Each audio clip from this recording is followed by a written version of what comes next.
Welcome to Legal 123s with ByrdAdatto. Legal issues simplified through real client stories and real-world experiences. Creating simplicity in 3, 2, 1. Welcome back to another episode of Legal 123s with ByrdAdatto. I'm your host, ByrdAdatto, with my co-host, Michael Byrd. As a business and healthcare law firm, we are sometimes triggered by certain buzzwords our clients will say in conversation. We know that there is a potential disaster when we hear these words and are immediately on high alert. This season's theme is red flags. Well, Michael, before we get to today's show, those watching us on the video platforms like YouTube may have noticed that it looks like we're in a new podcast room. Actually, believe it or not, this is the same room that we've been recording all our episodes to date, but thanks to our awesome team led by Riley, who's off camera, they have really gussied up our podcast room for listening to us on the audio on the podcast platform. You'll have a chance to stop by our YouTube page and see how good the room looks, and then be reminded why we have faces for radio. Yeah, maybe next season hair and makeup wrap. Maybe. Well, Ding.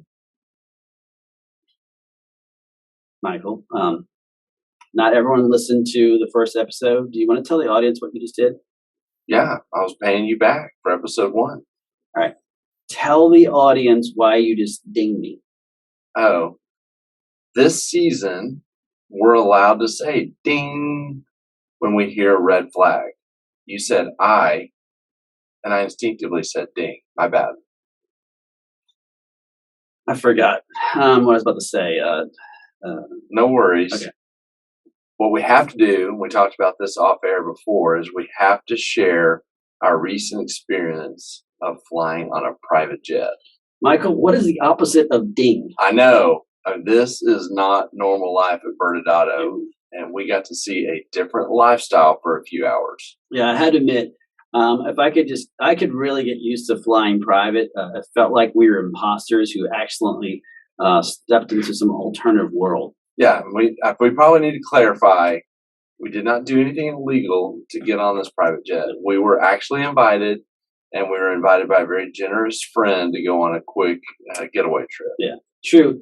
Do you think everyone who saw us boarding or getting off that plane that day, they turned their head when they saw us and said, ding? I do recall you having a Saint shirt on, and so you were definitely a red flag. You were a walking red flag.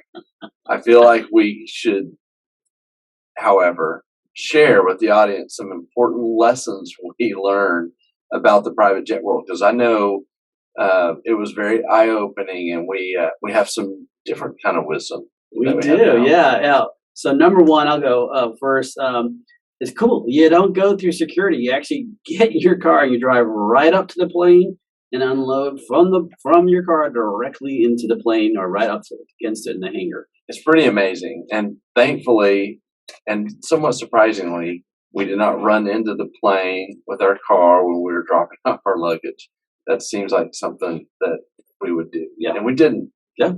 Number 2, the real cost to having a private jet is not the actual buying of said plane, but the annual operating costs like fuel and maintenance, ding, pilot. Ding. What? You make it sound like the cost of a plane is actually it's affordable to most humans. That is not exactly like going out and buying a whole set of new razors that cost $1, and then you go broke in all the replacement blades. Well, actually, it is kind of like that, Brad. Except in the case of a private jet, we can't afford the razor or the blades. True. All right, number 3, I learned what it means to be F-U rich. Sounds like a term of art, but maybe it's instinctively, and people don't need a vocabulary definition of what F-U rich is. But I would think the audience is thinking that owning a private jet in of itself qualifies you as being F-U rich. No, Michael. That's just being wealthy. That's a lower level of being wealthy. Most private jets require you to crouch when you board because you can't stand. Now, luckily for someone like me who's tall for a hobbit, I don't really have to crouch as much as someone like you. But if you can stand up in your plane upright, you're F-U rich. I still can't wrap my arms around that one. So we'll move to number 4. And this is not Michael and I. This is the people that we spoke with explained to us the world of jets. Yes. Number 4, Brad. Go to the bathroom before you board. Private jet, or at least the non-FU rich private jets, Yes. do not have an easy to use bathroom option on board. I think technically there's a toilet that can be used under one of the seats, and maybe even a curtain you can kind of pull to give you some level of privacy. But don't be fooled. The person is still just a mere inches away from you. You cannot be shy if you go this route because you are there with the entire plane. True. So number 5, and this will be our last one to wrap up. Private jets have amazing snacks on them. Ding. What do they do? Those animal cookies you helped yourself to was the stash for the 4-year-old son of our host. First off, let me rebut that. Number 1, animal cookies are awesome, and he said to help ourselves. And secondly, I get a little cranky, if I need a snack. So I think that was and I did leave a bag for that 4-year-old. Well, I may have eaten that bag, Brad. Ding. I don't think you're allowed to ding yourself, Michael. Well, I doubt we're getting invited back anytime soon. So I hope everyone learned all that we can learn about teaching you about private jets. In fact, for those listening to us on this podcast, please go to our YouTube channel and you get to see a picture of us standing in front of this private plane with our friend. And in this picture, you'll see a very cool private jet and that it was crazy windy that day. You'll also note the awesome beard I was sporting that day. But Michael, what does private jet talk have to do with our show today?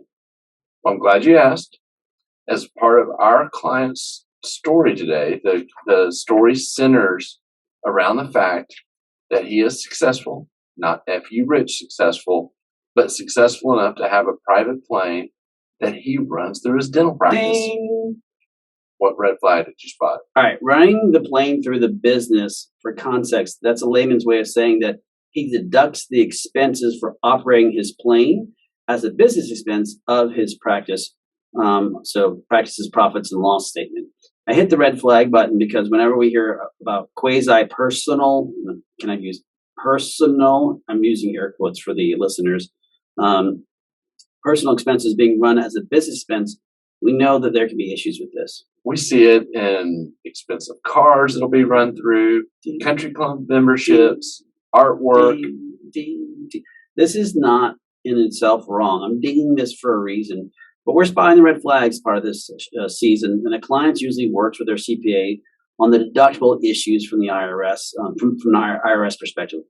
We see trouble on the business side, particularly when partners are involved in these ownership. Exactly. So today, Brad, let's call our client Dr. Pig. Ding! I'm not sure. So you said dentist and you said airplane. What does that have to do with Dr. Pig? I like to keep things fresh, Brad. Okay. This is not our first season. We got to keep you on your toes here. So go with me on this, and I'll explain why we're calling him Dr. Pig later in the episode. All right. I'll allow it for now. Let's keep going.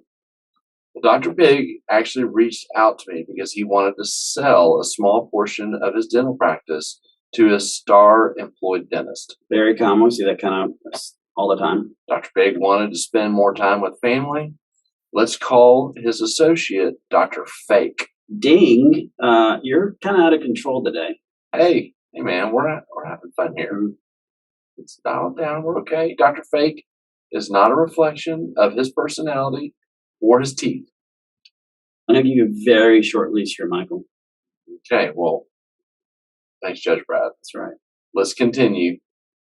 Dr. Pig and Dr. Fake have worked together for 8 years and are close friends. They even share the same CPA, which was theoretically going to make this a smooth transaction. That's pretty common too. So what were the terms of the sale? Dr. Fake would buy $700,000 of stock from Dr. Pig in return for 15% of the company. We had a whiteboard meeting. In fact, we had multiple whiteboard meetings to build out the structure. The CPA was not on these whiteboard meetings. Ding. Yeah, it was a good use of the button, Brad.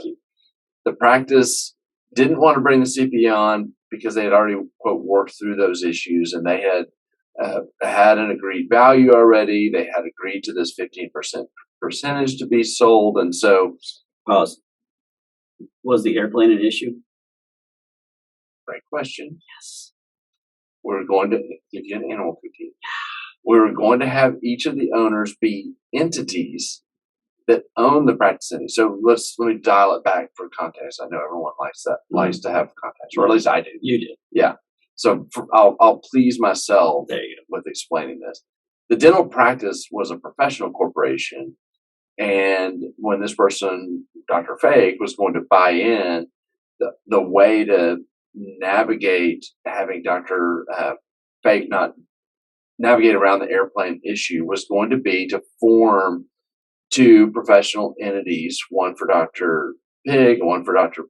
Fake, so that that these two entities would own the practice entity, and then the airplane could still be run through Dr. Pig's entity, and Dr. Fake wouldn't be impacted. Yeah, that's it's a great solution. We also refer to this the quasi-personal expenses and direct expenses. A lot of times, their expenses attribute to one another. Well, this was all great until we received an email from the CPA that he wanted to have a conversation about the structure. Ding. Ding, ding. Mm-hmm. He shared two pieces of news that changed everything. First, he told us that the practice entity was actually an S corporation instead of a C corporation. Ding. This is a legitimate issue to the model, Michael. Yes, our client had insisted not in the first whiteboard, but in the first whiteboard and the second whiteboard that the practice entity was a C corporation, and for sure it's a legitimate issue, and it's something we should talk a little bit about when we come back from commercial on the analysis side. But I don't want to distract too much from the second piece of news. Should I just have the red flag ready to be thrown or my ding button? Yeah, you just get it out there. You'd be correct to do so. Dr. Fake is so named because he was going to have the chance via the suggestion of the CPA to buy some Fandom stock. Ding. Let's pause here again. We hear the use of Fandom stock or Phantom equity all the time. And you should just pause. And I think, Michael, this is our first vocabulary word today, except for F you, Rich. But Fandom stock is a term of art used to pay someone like an owner, even though they don't have actual ownership, actual stock or shares in the entity. We use that sometimes as a bonus compensation agreements that would pay a key employee a bonus based on the profits of a sale or potential distributions or other things of that sort. The key is that it is bonus compensation that actually is designed in a way to mirror ownership. If a distribution is made to the owners, then a phantom equity owner will get a bonus for a similar amount. All right. Yes. So now that we understand what phantom stock or equity means, so what was the problem here? Well, remember, our client was planning to sell and had an agreement already before he even got to whiteboard number one with us to sell actual equity, 15% of his practice for $700,000. Mm-hmm. You don't typically sell phantom equity because it's fake. It's a bonus agreement designed to mimic ownership of equity. It's just a contract for a bonus. And so I explained to the CPA that, yeah, we could do a phantom stock agreement. We've done them plenty of times, but we would need to check with the client because the client had an expectation of getting a $700,000 check in return for selling ownership. Yeah, that's definitely shift in the overall sale issue. So how did Dr. Pig react to the phantom stock idea? Well, as you might guess, whenever it was a good thing that we go to Dr. Pig with this idea, the bad news is that the reason why we never had to go to him with the idea is because of what the CPA later said. The CPA said that he still wanted Dr. Fake to write a $700,000 check and for Dr. Pig to have a long-term capital gain. Dr. Fake would just have phantom equity instead of real equity. Ding! I think I had 3 dings there, or perhaps I should say WTF. But since I already said effing Rich earlier, let's be careful about censors here.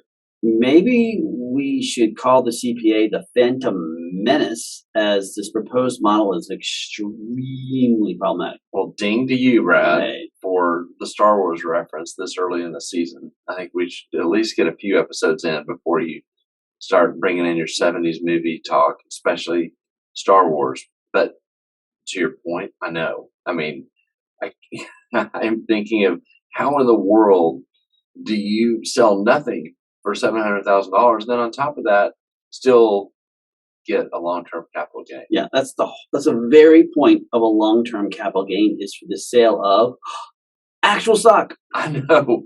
It was like the CPA wanted to solve all the problems by having a stock sale and then calling it phantom stock. Yeah, there's an old expression that comes to mind. I'm sure you've heard it before. That's like putting lipstick on a pig. All right, Brad. Remember earlier I told you why we called him Dr. Pig and I would reveal it later? You just self-revealed it. See what I did to you Yeah, there? you did. You got me there. You knew I'd say that. All right. My mind's a little bit spinning right now. Let's go to commercial, Michael. And on the other side, let's talk about the phantom equity from a legal perspective and why we kept hitting the ding button when we see this terminology used in the deal. Many business owners use legal counsel as a last resort rather than as a proactive tool that can further their success. Why? For most, it's the fear of unknown legal costs. ByrdAdatto's Access Plus program makes it possible for you to get the ongoing legal assistance you need for one predictable monthly fee. That gives you unlimited phone and email access to the legal team, so you can receive feedback on legal concerns as they arise. Access Plus, a smarter, simpler way to access legal services. Find out more. Visit ByrdAdatto.com today. Welcome back to Legal 123 with ByrdAdatto. I'm your host, ByrdAdatto, with my co-host, Michael Byrd. Now, Michael, this theme is red flags. We've had a lot to unpack here in this first half of the show. We had two primary legal issues that we want to discuss, and the impact of the practice ending, the dental practice being an S Corp, and then the CPA's desire to call it Fandom Stock. Let's start by resettling a little. What was the CPA's goal with calling it Phantom Stock? So the problem he was trying to solve was worth solving. Mm-hmm. He was concerned about Dr. Pig being able to deduct his plan expenses and other similar type expenses without having to answer to Dr. Fake. He didn't want Dr. Fake to have to be impacted negatively by these deductions. Mm-hmm. And so if Dr. Fake paid $700,000 to own equity in this company, Dr. Fake would have a voice in those type of expenditures. Yeah. And so the CPA figured that we could basically just do the deal in a way that took away Dr. Fake's voice. He thought phantom equity was the route to go. Yeah, and because phantom equity is a term of art, it does unfortunately get misused, which is, it's not like it's not a magic solution that fixes everything, which is why often when we hear that term being used, we hit the ding button, because we want to make sure, again, that it's being properly applied to whatever the situation is.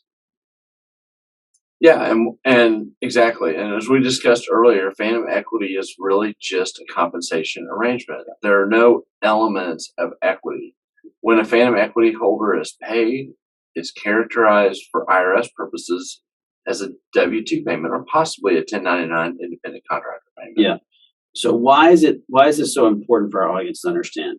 Well, so a distribution made to an owner is characterized differently. It shows up in the case of an S Corp on their K-1. Mm-hmm. This is actually why the term of art is phantom equity. It's fake equity. Yeah, and this is why it was ridiculous to suggest that someone pay $700,000 in return. They essentially get a contract you paid a bonus. And it was impossible to have the $700,000 payment be characterized as long-term gain, since a long-term capital gain relates to actual, not phantom, actual real equity. Yeah, and there's a sister concept. Yeah. We talk about in business arrangements every once in a while where an individual will hold what's called a profits interest in a company. Yeah, and Michael, thinking through this entire plan, could that have worked in this situation? Theoretically, yes, with a couple of caveats. An S corporation cannot grant a profits interest to someone, or it'll blow the S license. So I'm sure the CPA did not want to go the route of a profits interest because he did not want to impact Dr. Pig's ability to deduct the airplane expenses. In fact, that's the whole reason we're having this exercise, is so he could continue to make these deductions. Yeah. There are some alternative models that theoretically could have been explored, but we would arrive at another problem. A profits interest would not be worth $700,000. All right. So tell our audience, what do you mean by that? Okay, I'm going to take us back to law school for a minute. Woohoo! And did you ever learn about the bundle of sticks in law school? Yeah. Okay. Well, we learned about this and when we were learning about real estate, just this idea that if you fully own a piece of real estate, they call it fee simple, Brad, if you remember, then you have the entire bundle of sticks. Yes, you do. If you grant or someone has some smaller interest in real estate, so an easement to the property, that's a couple of the sticks from the bundle, but obviously not the full bundle. Yep. So if you own the property and then you grant an easement, then you have, not the full bundle. You have the full bundle less the sticks that would represent the easement. Same thing for leasing a piece of property. That's a different, few stick that would go away from your bundle. Okay, so how does stick talk have to do with applying it to a business ownership situation? So if we use this kind of principle as an illustration, and Dr. Pig owns 100% of his business, he has the whole bundle of sticks. Yes. So if he sold, as the original plan, if he sold Dr. Fake 15% of the company for $700,000, Dr. Fake would now own 15% of the bundle of sticks. Yes. Well, if we figured out a way to sell Dr. Fake a profits interest, Dr. Fake would receive sticks, but he would receive less sticks. Yeah. So an actual ownership interest has voting rights with it and other rights that are superior than just a profits interest. So then if you struck a deal to sell 15% of ownership for $700K, why would someone then still pay $700K for a lesser interest, a profits interest? That makes total sense because they're not really getting as much. So all very good, fair points. Thanks for taking me back to law school. Let's keep talking about other issues we identify, and the other one was the S Corp issue. I know that we've discussed in past shows, but explain what do you mean by an S Corp? So setting the stage or resetting the stage, when you form a business in any state, there's two primary filings that go with it. There's the steps you have to take to register with the state that you're in. Right. And then there's the registration to get a tax ID with the IRS. In California, the state filing is a professional corporation for a dental practice. And then you still have the IRS filing. And when you're a professional corporation, your choices with the IRS are to be taxed as a C corporation or to make an election.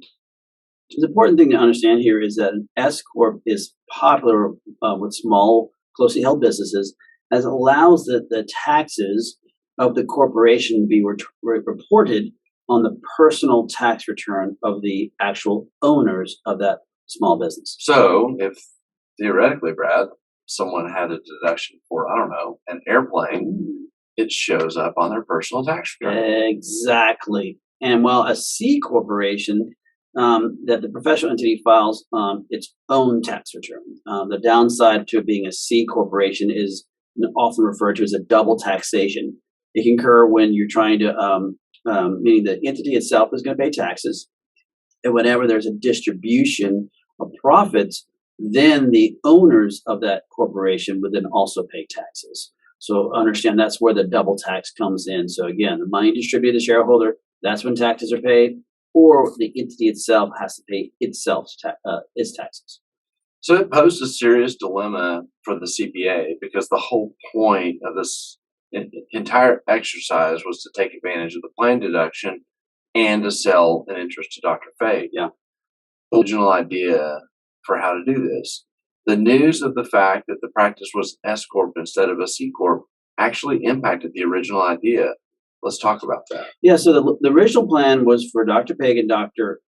Fake to form an S Corp to own the practice. Another pesky rule to qualify for an S election, if the owners have to be individuals. So in this case, because it's an S Corp, they would have to be owners as individuals. And if we would make a change in the ownership, the S election would be blown. If an entity would come in, it would have to be a C Corp. So what could have been done?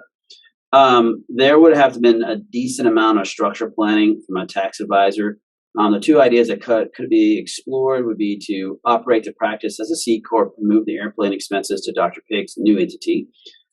This was, I think you said it was part of the original idea, right? But now we need the tax advisor to explain the impact it's going to be from doing, which is often referred to as an S inversion, when you're going from an S Corp to C Corp.